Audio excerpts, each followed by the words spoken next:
എല്ലാവർക്കും നമസ്കാരം. ഞാൻ ഇന്ന് ഫ്രൂട്ട്സിനെ പറ്റി വീണ്ടും കാണിക്കുകയാണ്. ഇന്ന് ഞാൻ മേടിച്ചത് പപ്പായ, പേരയ്ക്ക, ഒരു ആവറേജ് വലിപ്പമുള്ളൊരു പപ്പായ, ഒരു പേരയ്ക്ക, ഒരു പോംഗ്രനേറ്റ്, നമ്മുടെ ഇത് മാതളനാരങ്ങ. അപ്പോൾ എന്താണെന്ന് വെച്ചാൽ നമ്മൾ ഫ്രൂട്ട്സുകൾ എപ്പോഴും ഒന്നിച്ച് ബൾക്കായി മേടിക്കരുത്, ചെറിയ ക്വാണ്ടിറ്റി മേടിക്കണം.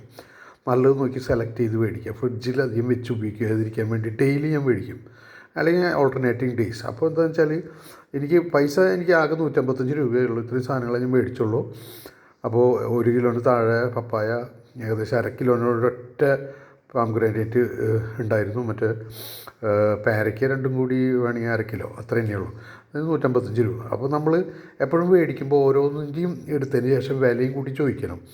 അങ്ങനെ നമ്മൾ പ്രൈസും കൂടി നോക്കിയാൽ, അല്ലെങ്കിൽ ഒരു ഒരുമിച്ച് കൂട്ടിയിടുമ്പോൾ ഒരു പ്രൈസിൽ നമുക്ക് ഡിഫറൻസ് കാണിക്കാം. അപ്പോൾ അതുകൊണ്ട് ഫ്രൂട്ട്സ് ഒരിക്കലും നിങ്ങൾ ബൾക്കായി മേടിക്കരുത്. ഫിഷ്, ഫ്രൂട്ട്സ് അങ്ങനെയുള്ള ഫ്രിഡ്ജിൽ വെച്ച് ഉപയോഗിക്കാവുന്ന രീതിയിൽ ബൾക്ക് ക്വാണ്ടിറ്റി മേടിക്കാതിരിക്കുക. ഫ്രീക്വൻസി ഓഫ് വിസിറ്റ് ഫ്രൂട്ട്സ് കടയിൽ കൂടുതൽ പോണ്ടി വരുന്നുള്ളൂ, പക്ഷേ നമുക്ക് ഫ്രഷ് സാധനം ഉപയോഗിക്കാൻ പറ്റും. ഇത് ഇപ്പോൾ പോംഗ്രനേറ്റ് 200 രൂപയുള്ളൂ. അപ്പോൾ അത് വളരെ ഫ്രഷായി കണ്ടപ്പോൾ അതും മേടിച്ചു എന്നുള്ളൂ. അപ്പോൾ നിങ്ങൾ ഫ്രൂട്ട്സുകൾ മേടിക്കുമ്പോൾ ശ്രദ്ധിക്കേണ്ട കാര്യം, ആദ്യം ബൾക്ക് മേടിക്കാതിരിക്കുക. പിന്നെ ഏറ്റവും നല്ല മൂർച്ചയുള്ള, അതുകൊണ്ട് കത്തിയും കൂടി കാണിച്ച ബ്ലേഡ് മേലൊരു കത്തി കൊണ്ടാണ് ഞാൻ കട്ട് ചെയ്ത് വെച്ചിട്ടുള്ളത്. മൂർച്ചയുള്ള കത്തികളെ കൊണ്ട് തന്നെ ഫ്രൂട്ട്സ് ആയാലും ഫിഷ് ആയാലും നിങ്ങൾ കട്ട് ചെയ്യാൻ പാടുള്ളൂ.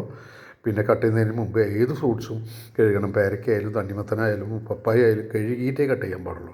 നമ്മൾ വിചാരിക്കും തൊലി ചെത്തിക്കുക, തൊലിയുമുള്ള അഴുക്ക് നമ്മുടെ കൈമ പറ്റിയിട്ട് അത് വീണ്ടും നമ്മളുടെ പപ്പായയില അല്ലെങ്കിൽ തണ്ണിമത്തനിലൊക്കെ വരാൻ ചാൻസ് ഉണ്ട്. അതുകൂടാണ്ട് അതിരിക്കുന്ന അഴുക്കുകൾ അത് കൂടുതൽ നേരം ഇരിക്കുന്നതുകൊണ്ടും അത് കേടാവാനും സാധ്യതയില്ല. അതുകൊണ്ട് ഏത് ഫ്രൂട്ട്സും നമ്മൾ കട്ട് ചെയ്ത് തൊലി കളയുന്നതായാലും കഴുകിയിട്ടേ നമ്മൾ കട്ട് ചെയ്ത് ഉപയോഗിക്കാൻ പാടുള്ളൂ. ഇതൊക്കെ നല്ല ഫ്രൂട്ട്സുകൾ തന്നെയാണ്. റീസണബിൾ റേറ്റ്, സീസൺ അനുസരിച്ച് നമ്മൾ ഫ്രൂട്ട്സുകൾ സെലക്ട് ചെയ്ത് മേടിക്കുക. നന്ദി, നമസ്കാരം, താങ്ക് യു.